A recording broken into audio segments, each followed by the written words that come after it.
Você já sentiu que sabe muito, mas ao mesmo tempo não sabe o suficiente?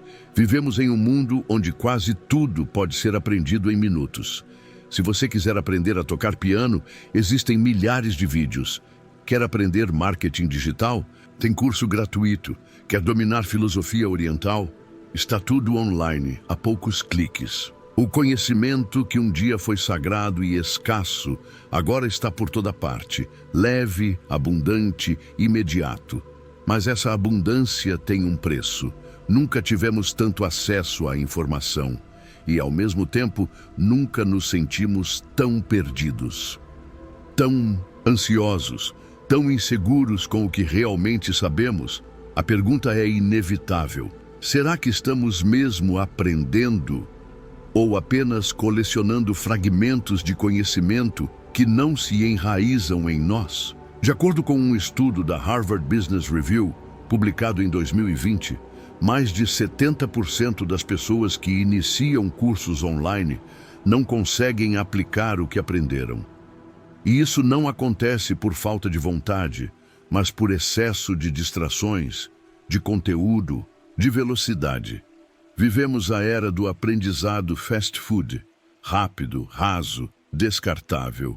E enquanto isso, nos tornamos reféns de uma ilusão, a de que saber muito é o mesmo que compreender profundamente. A Digital Information World revelou que nossa capacidade de atenção caiu para menos de 8 segundos. Menos do que um peixinho dourado. Não é piada. É um dado real. O que isso diz sobre nossa capacidade de focar em algo por tempo suficiente para realmente dominá-lo? A verdade é que nos ensinaram a admirar a velocidade, mas não a reverenciar o processo. Somos treinados para correr, não para mergulhar, e é por isso que tanta gente desiste no meio do caminho. Porque aprender de verdade não é glamuroso, é repetitivo, exige paciência, humildade, silêncio, e nada disso viraliza.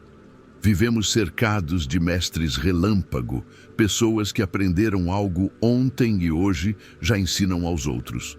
Mas onde estão os que repetem o mesmo traço por anos? Onde estão os que mergulham fundo, mesmo sem garantias de aplauso? Onde estão os que têm coragem de não pular etapas? A resposta pode estar num conceito milenar, um caminho filosófico japonês que existe há séculos, mas que talvez nunca tenha sido tão necessário como agora. Shu-ha-ri, 3 sílabas, 3 etapas.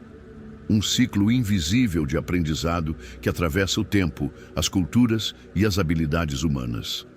Shu significa seguir, Ha, romper, e transcender.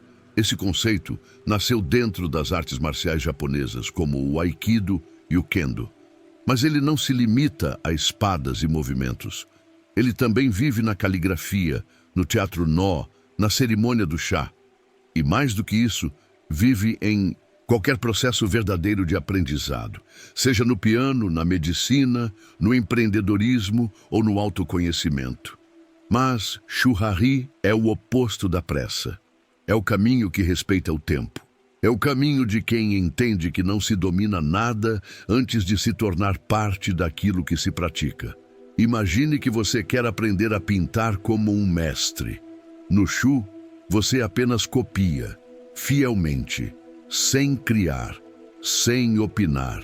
No Ha, você começa a modificar, a experimentar, a errar. E no Ri, você deixa de pintar quadros e passa a ser a própria pintura. Essa jornada é invisível e por isso é ignorada. Hoje, somos treinados a pular direto para o Ri. Queremos transcender antes de obedecer. Queremos criar antes de compreender. Queremos ser reconhecidos antes de estarmos prontos. E isso tem um custo, um vazio que cresce dentro de quem sente que está sempre quase lá, mas nunca completamente seguro do que é.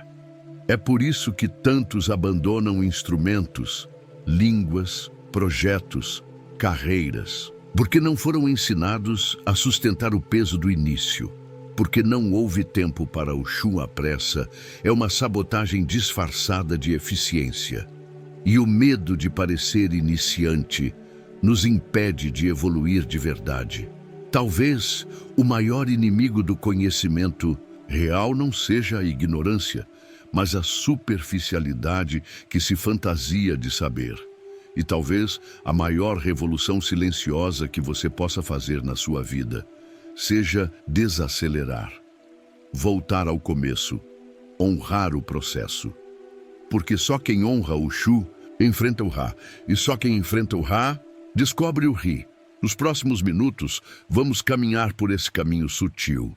Vamos atravessar as 3 fases do Shu Ha-Ri. Mas mais do que isso, vamos mergulhar no que cada fase provoca dentro de nós, nas resistências, nos conflitos e nas transformações invisíveis que moldam a alma de quem aprende com verdade. Agora que o caminho foi aberto, é hora de dar o primeiro passo. E como todo verdadeiro início, ele começa no silêncio. O início é sempre calado. Quem observa de fora vê apenas gestos simples, repetições, movimentos pequenos, muitas vezes desajeitados. Mas dentro há um universo inteiro em formação. Shu é essa primeira travessia, a fase do silêncio, da obediência, da repetição sem questionamento. Parece estranho falar em obedecer como algo nobre em um mundo que valoriza a autonomia. Mas Shu não é submissão, é entrega. É o ato corajoso de calar o ego para permitir que algo novo habite em nós. Nos tempos antigos, os aprendizes de caligrafia japonesa passavam anos repetindo o mesmo caractere, com o mesmo pincel, com o mesmo traço, todos os dias. Hoje, isso pareceria perda de tempo, mas para eles era a forma de fundir o corpo com a arte. Era o primeiro passo para deixar de ser alguém que escreve e se tornar a própria escrita. Em Shu, você não inventa nada. Você apenas absorve, como uma raiz que cresce no escuro, e isso exige uma humildade rara. Porque nessa fase, o que mais dói não é a dificuldade da técnica, é o confronto com o próprio orgulho, o orgulho que diz, eu já sei, o orgulho que quer acelerar, que quer mostrar, que quer provar. Mas sem Shu não existe base. Sem Shu, tudo desmorona no primeiro vento. A ciência do aprendizado já provou isso. O pesquisador sueco K. Anders Ericsson, referência mundial em desempenho humano, demonstrou que a maestria em qualquer campo exige prática deliberada, repetitiva, direcionada e intencional, por cerca de 10.000 horas. Malcolm Gladwell popularizou essa ideia em seu livro Outliers. Mas o que poucos percebem é que essas horas não são glamurosas, são horas de Shu, de prática invisível, horas de silêncio. Mas então, um dia, algo começa a mudar. Sem aviso, você sente que algo dentro de você despertou. O gesto antes, mecânico, agora flui. A técnica deixa de ser apenas externa. Você começa a sentir o ritmo, o tempo, o espaço daquilo que faz. É quando surge o Ra, Se Shu é a raiz. Ra é o caule que rompe a terra e busca o sol. No Ra, você começa a experimentar, a questionar, a sair da estrutura. É quando o aprendiz se arrisca a improvisar. Quando o artista começa a deformar a forma para encontrar sua própria expressão. Mas esse não é um momento de liberdade total. É um momento de conflito. Porque aqui você está entre mundos, ainda carrega o respeito pela tradição, mas sente o impulso da inovação. É como caminhar sobre gelo fino, um passo em falso, e você pode se perder na vaidade. Acreditar que já sabe o suficiente para abandonar tudo. Romper por romper, mas Ra não é rebelião, é transição. Bruce Lee é um dos maiores exemplos disso. Ele começou como um praticante dedicado de Wing Chun, repetia cada golpe incansavelmente, mas com o tempo sentiu que a forma já não bastava. E foi nesse momento que criou o Jeet Kune, de sua própria arte baseada não em formas rígidas, mas em eficiência, fluidez e liberdade. Ele respeitou o Shu, enfrentou o Ra e se preparou para o Ri, mas esse processo tem um custo. A Ra é a fase mais perigosa, porque é nela que surgem as dúvidas mais profundas. Será que estou traindo meu mestre? E se o que eu criar não for bom o suficiente? E se eu estiver apenas copiando com outra aparência? A resposta não está no exterior. Ela está no tempo, está na escuta. Ra é a crise criativa. É o momento em que você precisa perder para encontrar. E então um dia, talvez depois de anos, você para de tentar. A técnica já não é algo que você aplica. Ela simplesmente acontece. Você não pensa no pincel, no golpe, na nota musical. Você se move e a arte se move com você. Esse é o Ri. A transcendência. Ri é quando a estrutura desaparece, mas a essência permanece. Quando você age sem esforço. Quando não há mais separação entre o que você faz e quem você é. É aqui que muitos mestres se tornam silenciosos. Eles não precisam mais ensinar com palavras. Sua presença ensina. Ri não é o fim da jornada. É a dissolução do caminho. Miyamoto Musashi, o maior samurai da história do Japão, escreveu em seus últimos anos o livro dos 5 Anéis. Mas depois disso, abandonou as armas. Se recolheu e passou a pintar, a refletir, em silêncio, porque o verdadeiro mestre, quando alcança o Ri, entende que a maestria não precisa de palco, e esse é talvez o maior conflito de todos.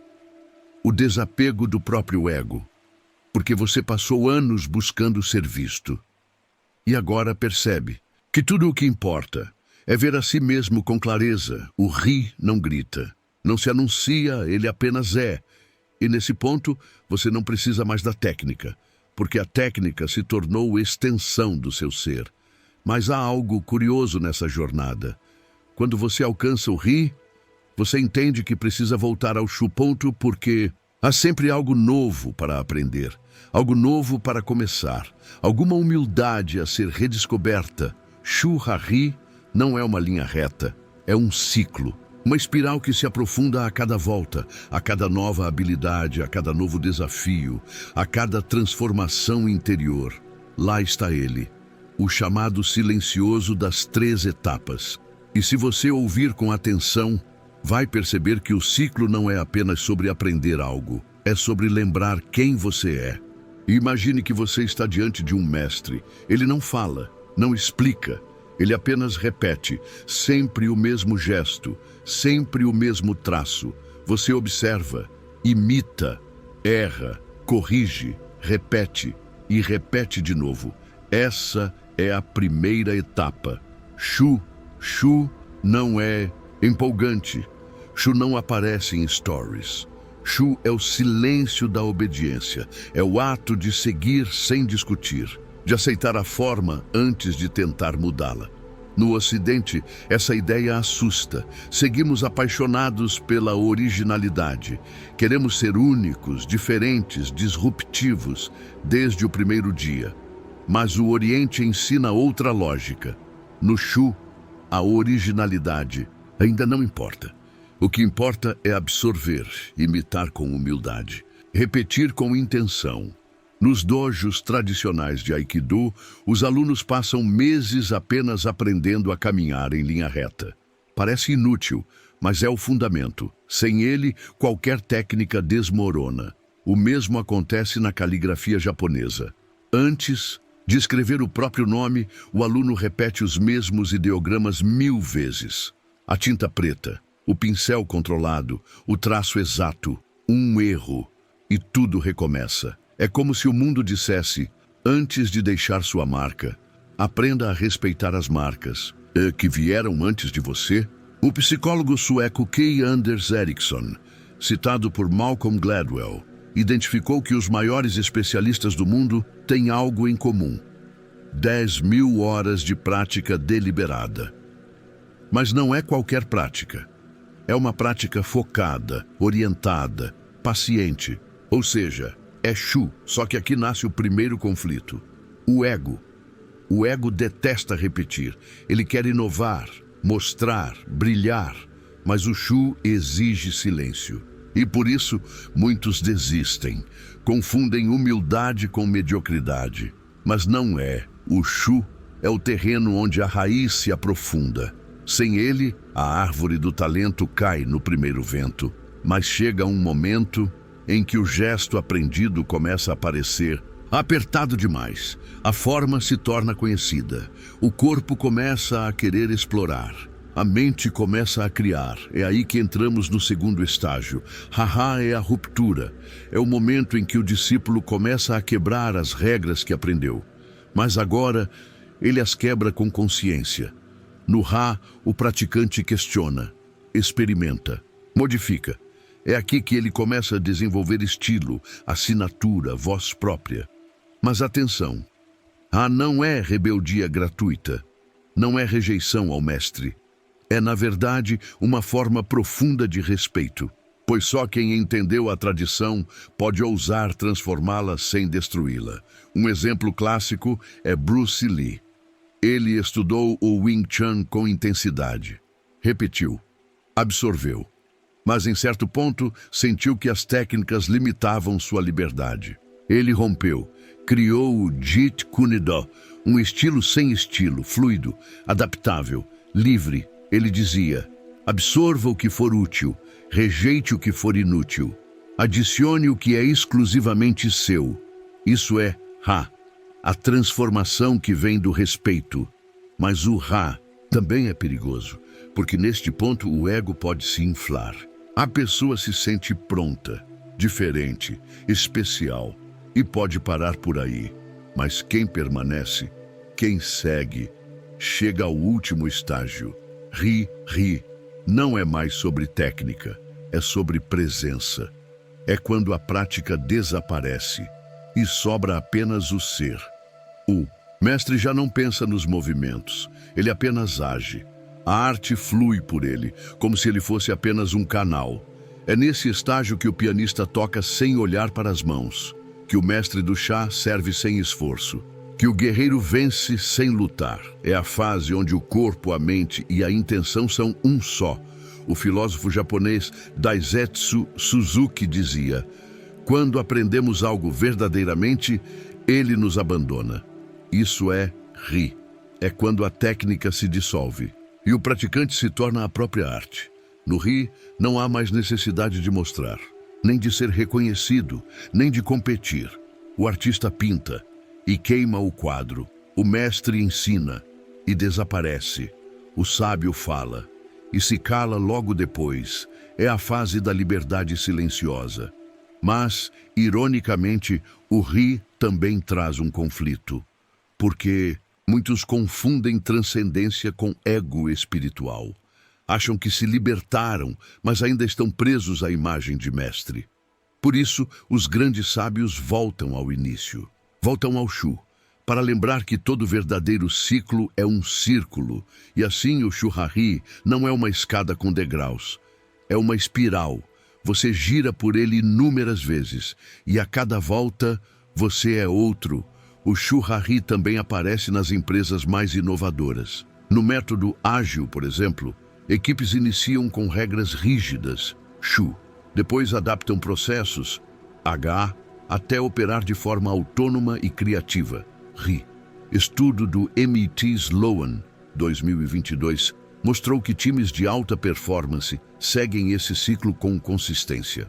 Ou seja, o caminho milenar japonês hoje move as empresas do Vale do Silício, mas o mais importante é o que ele move dentro de nós. Porque o Shu Ha Ri não é sobre aprender uma técnica, é sobre se tornar alguém. Agora que atravessamos os 3 mundos, vem a pergunta que poucos fazem: o que existe depois da maestria? Será que o mestre ainda aprende? Será que o ciclo termina? Ou será que, no fundo, tudo o que aprendemos é apenas um jeito de esquecer o que sabíamos desde sempre? No próximo capítulo, vamos descobrir por que o maior estágio da jornada não é mostrar o que você sabe, mas deixar que isso desapareça. Porque às vezes o ápice do saber é o vazio. Imagine um mestre, não aquele que fala alto, que impressiona com palavras, mas aquele que você quase não nota, que observa mais do que corrige, que ensina sem ensinar, que não precisa provar que sabe. Esse é o verdadeiro mestre, o Ri. A última fase da jornada, Shu Ha Ri, não é o fim da linha, é o começo de outra coisa, mais sutil, mais profunda e muitas vezes invisível, porque o verdadeiro mestre é aquele que desaparece dentro daquilo que faz. No Japão, há um termo essencial para entender essa fase: mu. Mu pode ser traduzido como vazio, mas isso não significa ausência. Mu é presença sem peso. É o silêncio cheio de significado. É o espaço entre duas notas de música. É o intervalo entre a inspiração e a expiração. O mestre do chá, depois de décadas, não pensa mais na posição das mãos. Ele serve. E naquele gesto simples, quase sem importância, tudo está presente. Tempo, tradição, intenção, amor. Esse é o estado onde o conhecimento não precisa mais aparecer. Ele simplesmente é. A filosofia Zen chama isso de agir sem agir. Fazer sem desejar reconhecimento. Ser sem precisar dizer que é. É aqui que o ciclo do Shu Ha Ri revela sua essência. Porque ele não foi feito para que você se torne melhor que os outros, mas para que você se torne ninguém. Livre do ego, livre da comparação, livre da necessidade de vencer. O autor espiritual Eckhart Tolle diz: o verdadeiro crescimento espiritual acontece quando você se cansa de contar sua própria história. É nesse cansaço que nasce o mestre invisível. No Ocidente, somos treinados para vencer, mas no Oriente, a sabedoria verdadeira não busca palco. Ela se dissolve no cotidiano. Miyamoto Musashi, o maior espadachim do Japão, após incontáveis duelos vencidos, passou seus últimos anos pintando, esculpindo e escrevendo sobre o vazio. No seu livro, O Livro dos Cinco Anéis, ele diz: o caminho da estratégia não consiste em vencer, consiste em não ser vencido pela própria mente. É por isso que tantos sábios terminam suas jornadas longe dos holofotes. Eles se retiram, não por arrogância, mas porque sabem que a última lição não pode ser ensinada. Ela só pode ser vivida. O filósofo Alan Watts dizia: no momento em que você tenta agarrar a sabedoria, ela escapa entre seus dedos. É por isso que o Ri não tem forma. Porque ele não precisa mais de forma. Ele aparece no cozinheiro que corta cebolas com plena atenção, na avó que borda sem pressa, no jardineiro que rega as plantas no mesmo horário, todo dia, sem precisar de aplauso. Esses são os mestres invisíveis. E estão por toda parte. A University College London publicou em 2021 um estudo sobre estados de flow em profissionais com mais de 10 anos de experiência. Eles relataram que os momentos mais produtivos, criativos e libertadores eram aqueles em que esqueciam completamente que estavam trabalhando. Eles se tornavam o que faziam, sem esforço, sem vaidade, sem controle. Isso é Ri em sua forma mais pura. Mas há um detalhe importante: o ciclo nunca termina. Depois de atingir o Ri, o verdadeiro mestre retorna ao Shu. Ele se torna aluno novamente. Porque entende que a vida é espiral, não linha reta. O mestre do chá volta a servir. O guerreiro volta a treinar com os iniciantes. O artista volta ao branco da tela e começa de novo. Desta vez, com mais silêncio. E é aqui que tudo se conecta.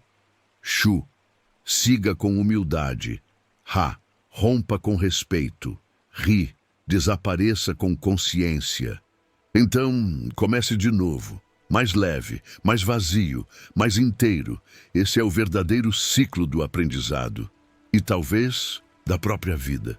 Porque no fim das contas, não é sobre quantos livros você leu ou quantas técnicas você domina, ou quantas pessoas te aplaudiram, é sobre quem você se tornou, sobre como você age quando ninguém está olhando, sobre como você serve uma xícara de chá. E talvez, só talvez, a maior maestria seja essa: viver com tanta presença que o mundo se transforma, mesmo quando você não diz uma palavra. A maior sabedoria não grita, ela sussurra. E se você conseguir ouvir, é sinal de que já começou a se tornar o que sempre esteve destinado a ser: silencioso, presente, mestre de si.